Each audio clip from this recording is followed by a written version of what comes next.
guys, and welcome to the first episode of Stick It TV. I'm Aaron Barbaro, and I'm here with Ben Congedi and Ben Williams. These episodes are going to keep us up to date on gymnastics news around the world, and specifically in South Australia where we broadcast from. So today's episode, we're going to have a look at some fun facts dating back to 1976. We'll also have an interview with Emily Little. We're going to have some gym talk about the pinnacle of modern gymnastics. And we'll also have a look at Coach's Corner. And we're going to have Andrew Cordery on to teach us how to do some giants.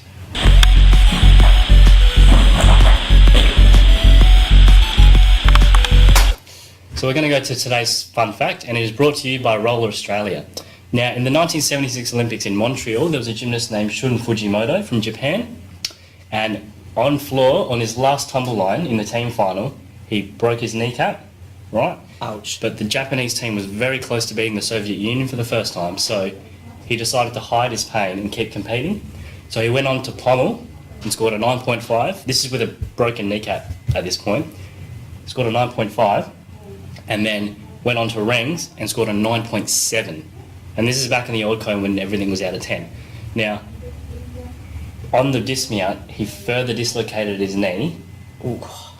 Right, and that's when he couldn't hide the pain anymore and he was withdrawn from the competition. But Japan later went on to win the team final thanks to his efforts. So that is some pretty cool stuff, isn't it? What a hero. Definitely. I mean, you wouldn't get away with that nowadays. Yeah, with the physios and the doctors, they'd be like, nah, sorry, you're out of here. No, it's a very, very traditional thing to what he did. It's a very self-sacrificial thing to put the goal of the team before the individual. In an interview with him later, he said that if he had a chance to do it again, he probably wouldn't. I don't blame him. How much pain would you be in? Broken kneecap, then further dislocating it.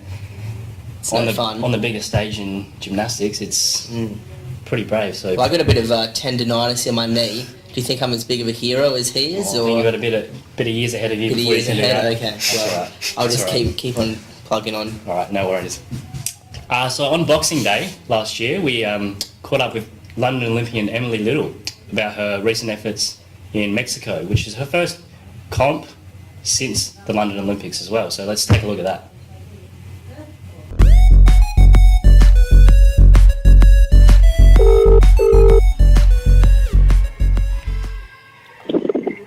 Hello? Hello, Emily. Hi. How you going? Thank you for joining us. No worries. First of all, congratulations on your silver medal in Mexico. Very well done. Thank you very much. Considering it was your Thank you. first international outing since London, I believe. Is that true?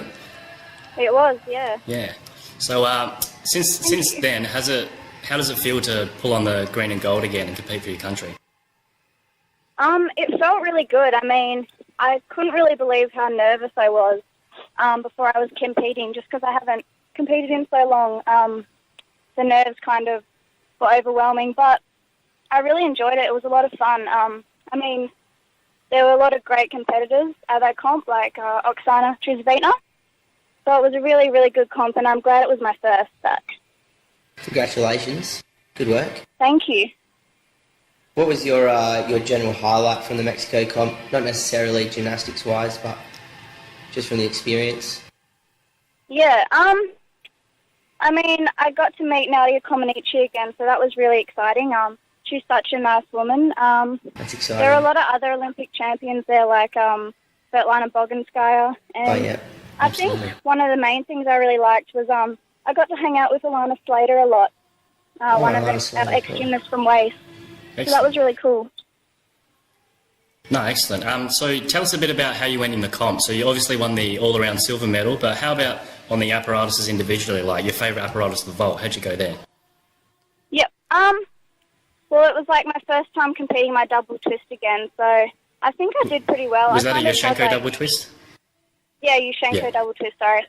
That's So okay. I've been competing a full recently, but that was the first time I got my double back. So I Excellent. think me and Nikolai, my coach, were just really happy that I competed it well. So yeah, it was really exciting. Yeah, it can always be daunting, those big skills. Yeah. Hopefully, I'm going to try and work on some 2.5 Oh, wow. these over this break as well. So hopefully I can get that back. Excellent. I think that's the vault that Michaela Moroni competed at the Olympics as well. Yeah. So Yeah. I That remember very watching famous hers vault. actually. Yeah, and it's like, I remember just watching hers, and it was so high, and me and, like, my teammates were just looking at each other like, was that even real? Did she, like, just do that? Were you on the floor at the time? We were in the stands watching her, yeah. Okay, so yeah. we were watching vault finals, and it was just, hopefully mine can be as good as that. But I'm sure it will be, Emily. I'm sure it will be. Thanks. Would you say this comp was a stepping stone for larger comps, you know, later on? You getting back into the international experience through this competition, or?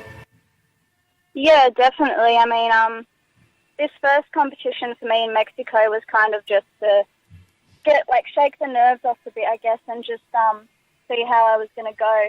And, like, to be honest, I wasn't really sure, like, what overall score I would end up with. Like, I wasn't sure what I would place. So I was really surprised and really happy with my outcome.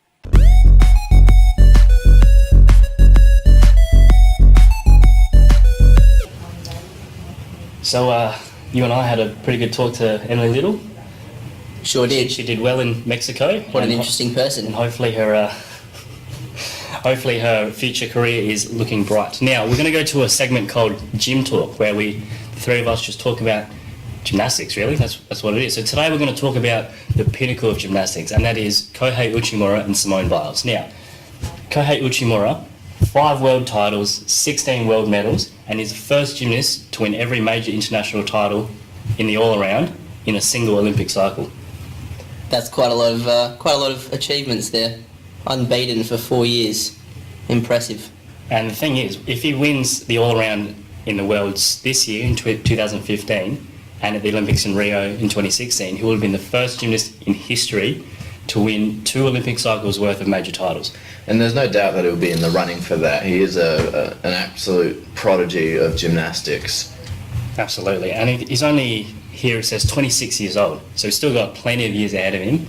Whereas, If you go all the way up to 35, he'll win 3 or 4 Olympic titles. How old's the Naoya Sukahara? He's 37 now. 37, he's still yeah, kicking. he's still smashing it.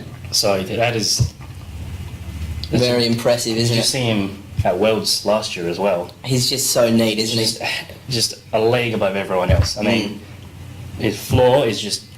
I could not pick anything wrong. And you had to be the best judge in the world to pick up what was wrong with that, and they obviously did, because it's Worlds, you got to have the best judges there. But He's even got a few skills under his belt, pulling out the popular new triple twisting double back on floor, and also his triple twisting handspring vault on, obviously, vault.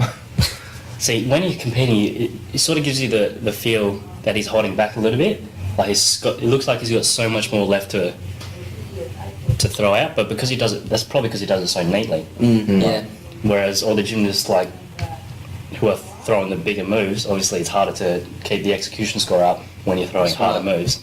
But he manages to find the perfect balance between execution and difficulty, which is good.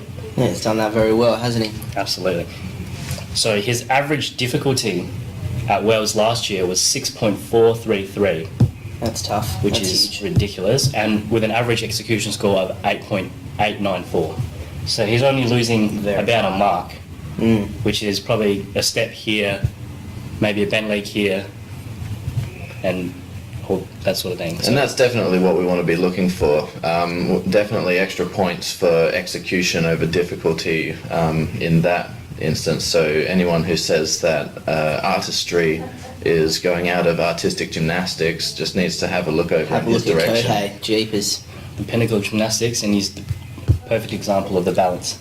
How about the women, Aaron? How about the women? Now, Simone Biles, I don't know if you watched her floor routine at Worlds last Yeah. year, but it was phenomenal. It's huge. Although, she was criticised for her lack of artistry, apparently. Now, she's hitting her difficulty, she's hitting her execution, and she's adding her own personality to her routine as well, which is something hard to do in gymnastics as well. So, she's Lot of powerful. rules there. The Americans are very powerful gymnasts, the men and the women, and she's showing that as well. So, she's only 17 as well. She's still got a couple of years ahead of her, because the women peak a lot earlier than the men, obviously.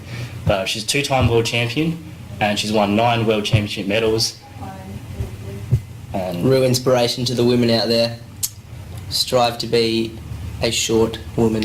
Yeah, your friend who used to train with Chris Remekis, who's just went over to the AIS to train with some of the big coaches Big down guns. there. Actually got a photo with him, with her. Yeah. Put it up on Facebook. Brag. Brag. Yeah. But if you have a look, she's actually shorter than him. Shorter than him, yeah. And He's pretty small. He's pretty small, and No, then she's Chris, shorter. yeah. Coming from me as well. You probably have a look at the photo in the link below if you want as well. So. Check it out. So, in today's Coach's Corner, I'm going to pick the brains of Andrew Cordery, the high performance manager of South Australian Gymnastics, and also a FIG 3 judge who's judged at the 2013 World Games and the 2014 Youth Olympics. So, join me down at the gym. We're going to have a chat to Andrew.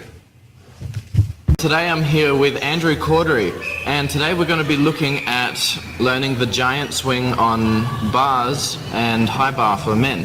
So Andrew, what are some of the key things that we're looking at in finding whether a gymnast is ready to start doing giants or not? When you think of a giant swing, it's just a swing.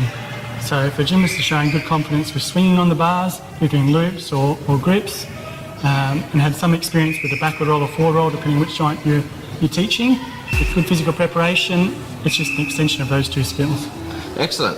So what are some of the key features that we're looking at in a giant? What makes a good giant? Well, so to understand the swing, there needs to be a shortening or the centre of gravity moving closer to the bar on the way up, either side, depending on which swing you're doing, and a lengthening of the arm or the centre of gravity moving away from the bar on the way down. That can be achieved a number of ways, either by bending the knees to move the centre of gravity, bending the hips, or dishing through the body, which is generally a more accepted version in competition gymnastics. Excellent. And so what are some of the common faults that we're going to see? You see a lot of gymnasts maybe trying to force it a bit too early and not understanding the body tension. So if you don't have poor body control, you're always going to struggle. And handstand is a position that needs to be strong support and really good core strength to make the swing more easy. All right, so I understand that you've got a couple drills that you've set up, so we'll go have a look at them. So body tension is critical, so you've got to make sure you've done all the work before you get ready for the giant swing, starting with dish rocks. Can be with bent knees initially to make it a bit easier for the gymnast, then extend the arms above the shoulders, and then finally extending the knees as well to become the full dish rock. Making sure as they rock back, their hips lift off the floor, so tight through their stomach, and as their feet come down, keep the arms back behind the ears. Extended front supports, great way to check body tension. Ben slides out, gets harder and harder to hold. Lucky he's a Superman.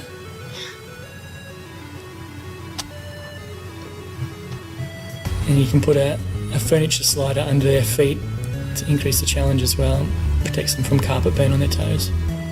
The important part is that you always keep pressure back on the bar through the shoulders. So we can practice that through these little extended rolls. And you see Ben keeping pressure back so his shoulders are lifting off the ground.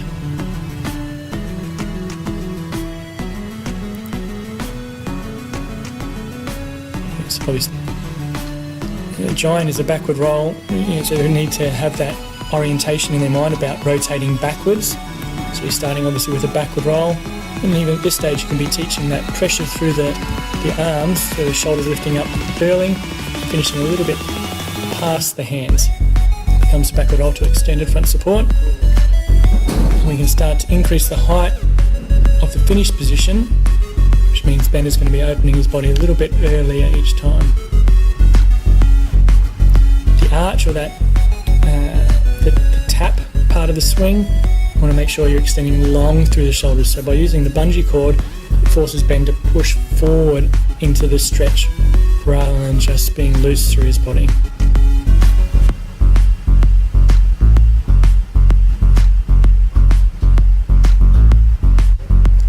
Make our body long in the downswing.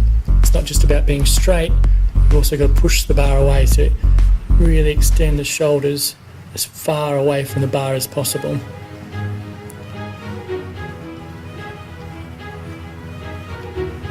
Right, so once he understands that position, you can practice the bail But apart from handstand, it's staying long through the body and hitting the mat ideally flat or a little bit toes first. You want to watch out for a loose body where the chest or the stomach hits the ground first.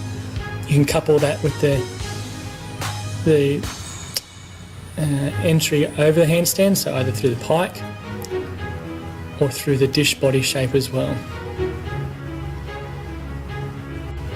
You need to make sure you're strong in the handstand before you start getting into the giant swing. Being able to push tall through the shoulders, but also good core strength. So you can see Ben practicing his shoulder shrugs and also his pelvic tilt.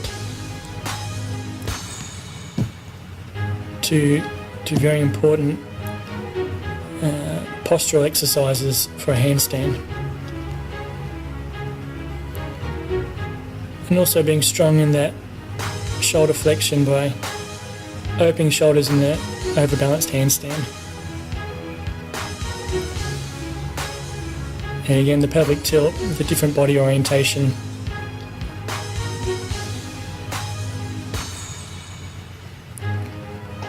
You can check these positions with the coach assistants as well.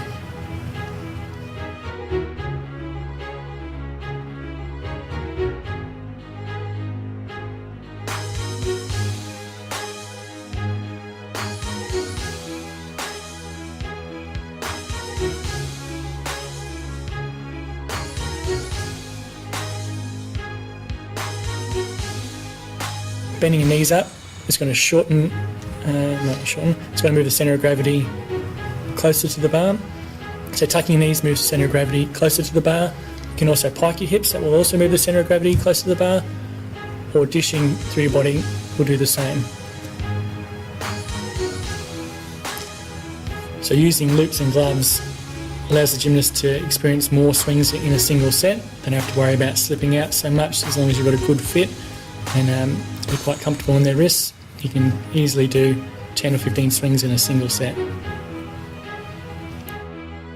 So with a basic swing, you can understand that concept of moving the centre of gravity closer to the bar on the way up and then extending that centre of gravity away from the bar on the way down. So you're generating more power on the way down and moving that centre of gravity closer to the bar increases your rotational speed. So your swing will get higher on each swing. You can either do that through bending your knees at each end of the swing, or you can do it by bending your hips or bending your body.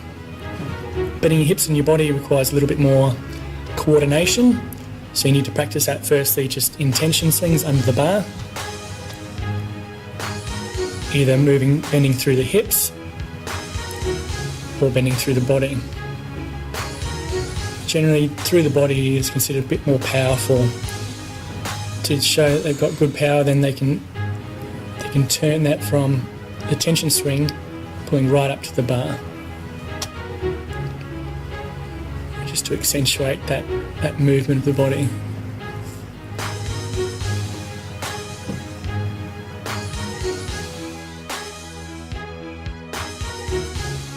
So you can see Ben now using the pike swing. Piking your body moves the centre of gravity closer to the bar, which is going to increase his rotational speed and will go higher in the swing. Finally, a more contemporary version is through the chest or through a dish shape. It's a bit more subtle than the pike. And of course in competition, bending the knees would be an execution error. You can see when Ben's moaning, you can accentuate that position past handstand and extend it after handstand rather than to handstand in there. Move the gymnast onto a grip bar or bare hands if you're using a wooden bar. The rotation of the grip comes at the end of the giant. So it's that moment of weightlessness of the swing allows you to rotate your grip, preparing for the next giant swing.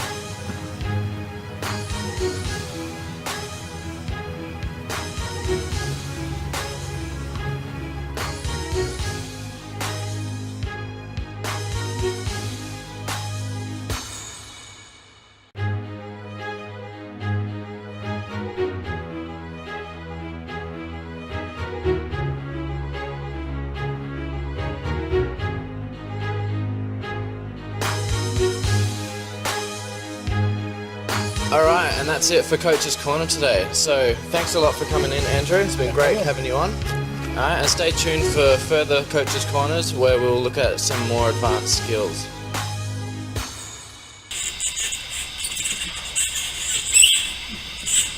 Thanks for watching, guys. We'll see you next time.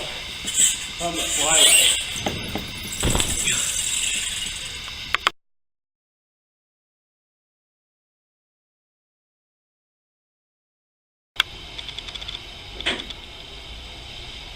Hey guys, you're watching Stick It TV.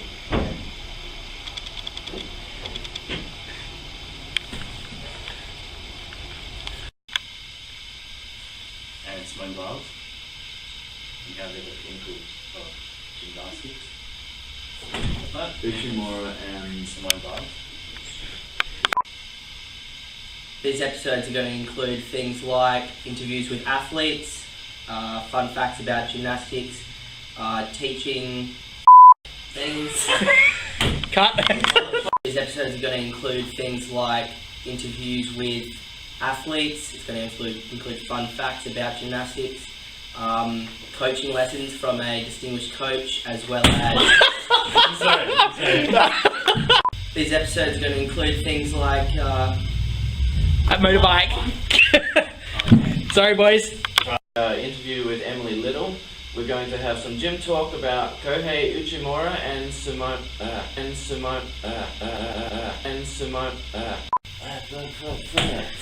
alright. It's first time on camera. It's okay. It's alright. Hi everyone. I'm Ben Williams and I'm here today with Andrew Cordery, the High Performance Manager at Gymnastics SA and also an FIG Category 3 judge. So Hayden, what we're looking at... Where'd Hayden come from? And recording.